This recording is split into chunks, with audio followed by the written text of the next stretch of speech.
It's very good news for the sharing economy. Now that travel has returned in the middle of this year, it seems that consumers have jumped back in the sharing economy with both feet in the second quarter.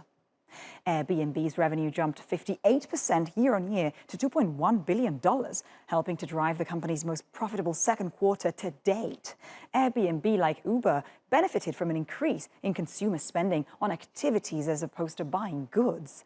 But it wasn't entirely immune from a surge in cancelled flights. That's why its stock slumped after the revenue report. Uber reported a second quarter loss on Tuesday, but beat analyst estimates for revenue and posted $382 million in free cash flow for the first time ever. And Uber's CEO said the company continues to benefit from an increase in on-demand transportation and a shift in spending from retail to services. And finally, Lyft has also posted record earnings in a sign that the company is approaching a full recovery from the pandemic amid a broad-based rebound in ride-hailing. But there's little more trouble ahead for the e-retailers this season. And much of that has to do with high inflation hitting consumers virtually all over the world.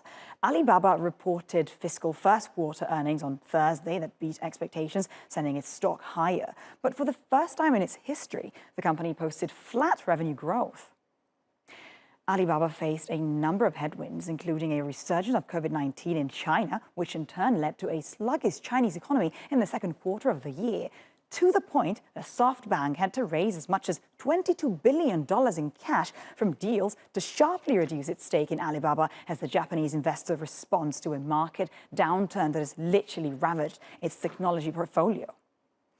And now to PayPal. The payments giant's shares soared 11% within hours of its release of stronger than expected second quarter results and an increase in its forecast. PayPal also announced a $2 billion investment from activist shareholder Elliott Investment Management. And finally, eBay beat to second quarter earnings estimates as the e-commerce company's focus on selling luxury products really tempered the hit from a slowdown in consumer spending and weakness in some European markets.